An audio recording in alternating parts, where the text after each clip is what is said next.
Hello, friends. Welcome to Literary Concepts. Today's topic is Roman criticism. So, now let us try to understand the basics of Roman criticism. Roman criticism refers to the literary theories and practices that emerged during ancient Rome. So, whatever the literary theories and practices which appeared, okay, which happened during ancient Rome. So, all those literary theories and practices are nothing but considered as Roman criticism.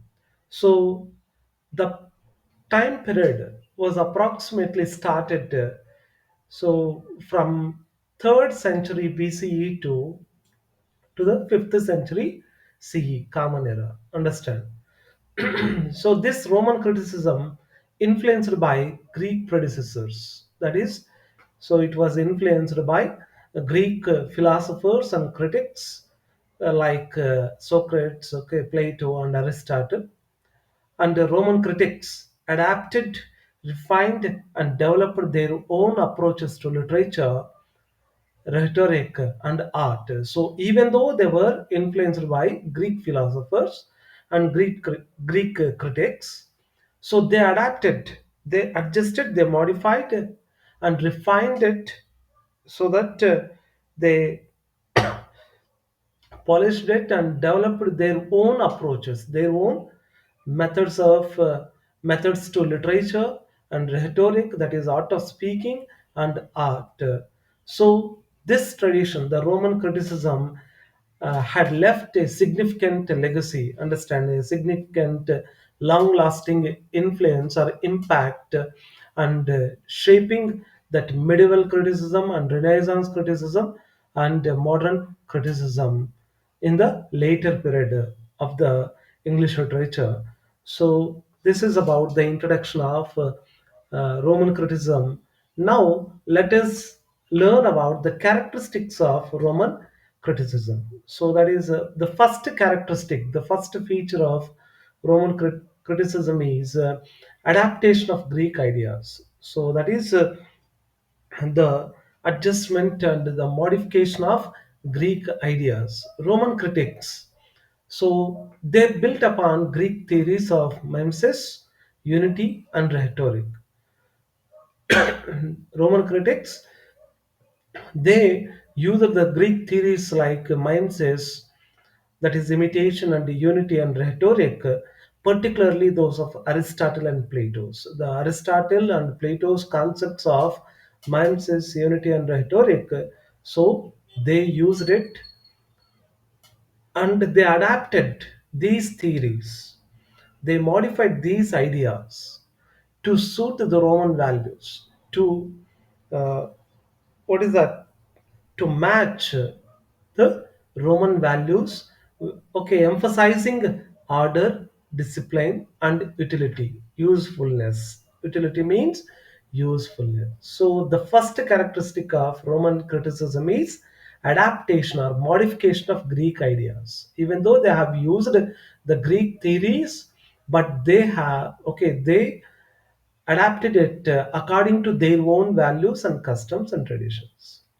The second characteristic is focus on rhetoric, that is art of speaking. Rhetoric means art of effective speaking. So Roman criticism often intersected, understand, so connected with rhetorical theory. Often, so they were connected with rhetorical theory, so which reflects that the importance of oratory, importance of oratory in Roman society. So that is the art of effective speaking.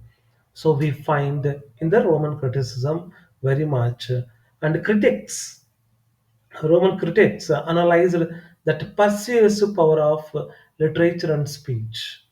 Okay, so that convincing power of literature and speech we find in the Roman criticism. So the next characteristic is moral and didactic function. So Roman critics, they saw that literature was seen as a tool to promote moral values. So they considered literature is a tool for them to promote moral values and educate citizens and uphold Roman virtues. That is, uphold Roman goodness and Roman morals. Understand? So that's why the criticism of Roman, okay, it was a moral and didactic in function. So that is a third characteristic of Roman criticism. The fourth one is aesthetic appreciation. So that is a concern with beauty or appreciating of beauty. Roman critics emphasized that harmony, cooperation, and decorum, that is, the polite behavior and good manners and balance, often aligning with these the practical and moral purposes of literature. So the Roman critics they focused more on these aspects, that is harmony, decorum, balance. So which aligns with understand which put in the correct position, which combines with the practical and moral purposes of literature. So these are the four characteristics of Roman criticism. Now let us try to understand some of the major critics, major figures, and their contributions to Roman criticism. The first critic, the first philosopher is Cicero, so whose time period started in 106 to 43 BCE. So his Cicero's important works are De Orator. Okay, that is Latin version of the title De Orator. In English, on the orator. Orator. One more important work is Brutus. The another one is Orator. These are the De Orator, Brutus, Orator are the important works of Cicero. Cicero's contribution to Roman criticism. Okay, we find here the first contribution is about rhetoric and eloquence. Rhetoric means that is art of effective speaking. So eloquence is also the fluent way of speaking or writing. So Cicero defined rhetoric as that is art of speaking well. So this is very important. Cicero he defined rhetoric as the art of speaking well. So he supported for the integration of rhetoric and philosophy for the combining understand the merger of rhetoric and philosophy. He supported and he advocated, Cicero advocated. So that is how the first contribution is about rhetoric and eloquence. The second contribution, the second concept of thought is ideal orator. So Cicero emphasized the moral character of the speaker. So he emphasized that the moral character of the speaker, and he argued that an orator should be knowledgeable in multiple disciplines, in multiple fields, in multiple branches. Understand the orator, whoever the speaker is there, he should have that knowledge in multiple disciplines, understand in multiple areas. So that is one more concept, okay, discussed by Cicero. And the third concept is the style and persuasion. Understand? So he identified three levels of style. Cicero identified or introduced the three levels of style. Number one is plain, that is to teach. The second one is middle, to please, and the third one is grand, to move. Understand? So this is the another theme or the concept introduced by Cicero. So these are the important contributions done by Cicero. And the next critic is Horace. So Horace's time period started in 65 to 8 BCE. So his important works are Ars Poetica, that is the art of poetry.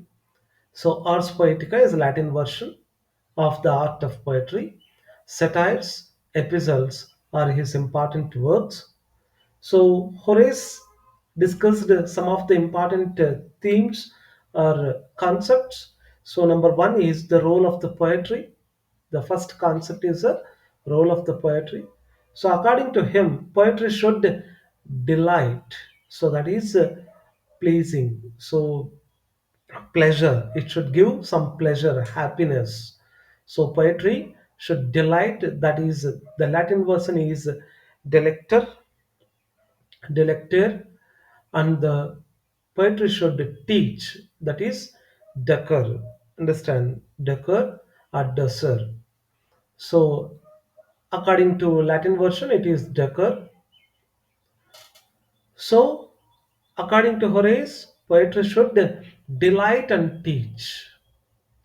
Understand? So do remember these two Latin words, that is delector and decor, so which are useful for competitive exams. And then he also advocated, supported for the balance of instruction and pleasure in literature. So Horace supported that. He recommended that there should be a balance of his instruction, that is teaching, moral teaching, and pleasure. So when you read literature, you should get that delight, happiness in reading literature. Understand?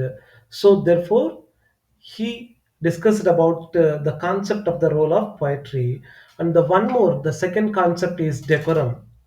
So decorum means it is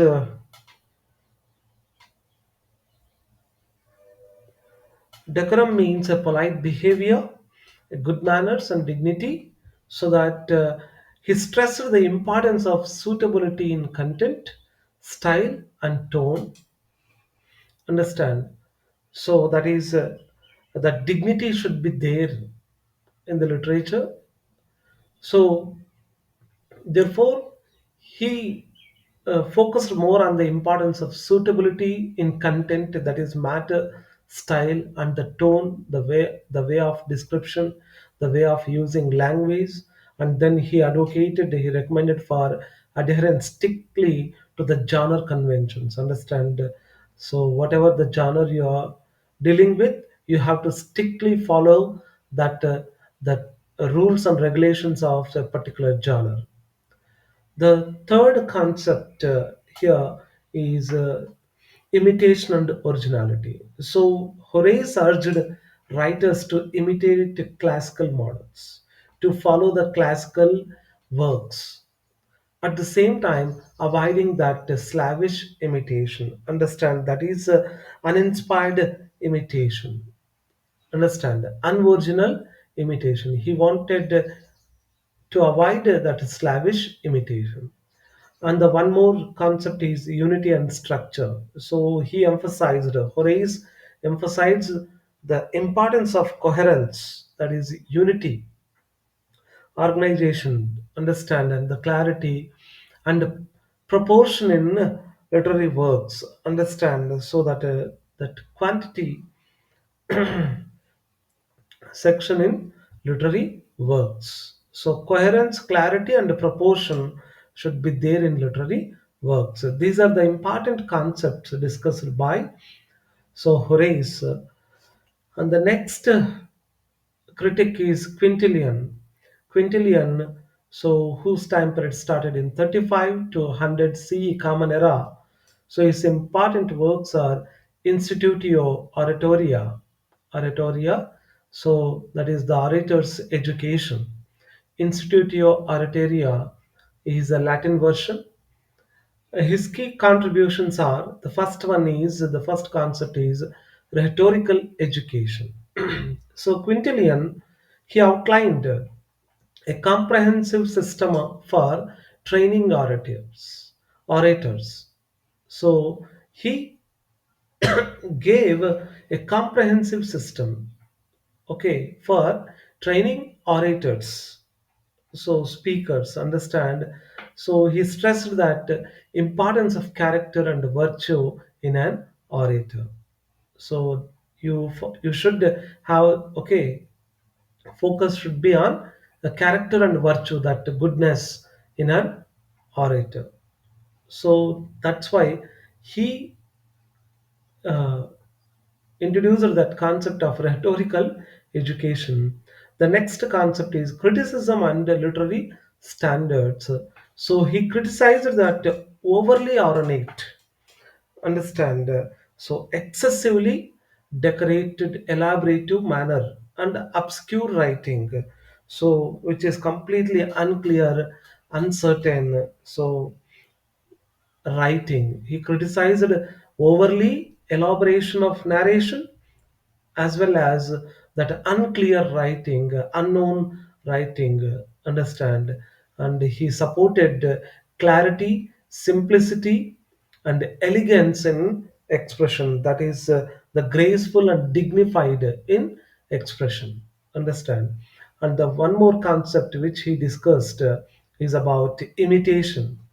So he encouraged the study of great writers as models for developing one's style. So one should study the great writers and to develop one's style, to develop one's own style. Understand? These are the key contributions done by Quintilian. The next critic is Longinus. So he is attributed to even Greek criticism. At the same time, he is also attributed to in Roman criticism also. So he belongs to first century CE. So his important work already we discussed in Greek criticism, that is on the sublime. So he his contribution is more about the concept of the sublime. Longinus explored how literature evokes awe. Understand? So how literature that inspires, understand, invokes awe and transcendent emotions. So that is completely literature stimulates us. It raises that inspiration, wonder, okay, so astonishment and admiration, and at the same time, it transcends, understand, it exceeds, surpasses that emotions. So Longinus identified the key sources of sublimity, the important sources for sublimity. So that is grandeur of thought, so grand thoughts, understand, so the great thoughts and strong emotions and skillful use of language are the important sources of sublimity, understand. And the next philosopher or the critic is Seneca the Younger, so whose time period started in 4 BCE and continued up to 65 CE. So Seneca's important works, philosophical essays, tragedies, and letters, some of them are there. So his important contribution is about moral purpose of literature. So he discussed about the moral purpose of literature. So Seneca the Younger advocated for literature that aligns with the Stoic virtues. Understand? So and philosophy. So literature should align with, in line up to Stoic virtues. Stoic means being calm and almost without any emotion. So you should find very calm virtues, very goodness, understand, and philosophy. So Seneca believed tragedy should confront moral dilemmas and human suffering. Understand? So it should challenge that moral dilemmas and human sufferings. What that is tragedy. Understand? So these are the things which we, okay, the moral purpose of literature uh, discussed by Seneca the Younger. So now let us try to understand some of the key concepts in Roman criticism. The number one is decorum. So decorum is a good manners or behaving with dignity or polite behavior. So it is originated with Horace. So Horace introduced this decorum concept. So this concept emphasized the need for harmony, cooperation, and propriety in literature. That is that well manner understand the polite manners and the respectability in literature, and ensuring that characters, language, and actions align with their context. Understand, as per the context, okay, the characters, language, and actions should be maintained. Understand, the next concept is the sublime. So Longinus introduced the idea that literature's greatness lies in its ability to move readers emotionally and intellectually. So Longinus introduced the concept of sublimity. So do remember that these important concepts are very important for the purpose of net exam or any set exams or any other competitive exams of English literature. So Longinus says that his idea of that sublimity should have that okay, literature's greatness depends upon its ability to move reader, ability to connect the reader emotionally and intellectually. Understand? And the third concept is utility and pleasure. Utility, that is usefulness, and at the same time pleasure. So literature was valued for its dual function. It should okay, it has given more value for its dual two functions of educating and entertaining. So literature should educate on the one hand, at the same time it should also entertain us. So this principle, this concept was supported and championed by Horace only. He discussed about a decorum concept and utility and pleasure concept of literature. And then the one more concept is, that is imitation. So Roman critics advocated the learning from the best Greek. Understand? So the critics, Roman critics, say they supported, they have to learn from the best Greek critics. Understand, the Greek philosophers and Roman writers, to refine one's craft, to refine one's own skill. Understand? So you have to imitate, but at the same time you have to refine your skill. So that is the concept of imitation. And the next concept, the final concept, is moral instruction. So which we find in Roman criticism, literature was seen as a vehicle for promoting virtue. So literature is considered as a vehicle, so it is a weapon for promoting, okay, it is a means for promoting virtue, that is goodness, and civic responsibilities, that is public social responsibilities. So literature should promote goodness and moral responsibilities and public responsibilities.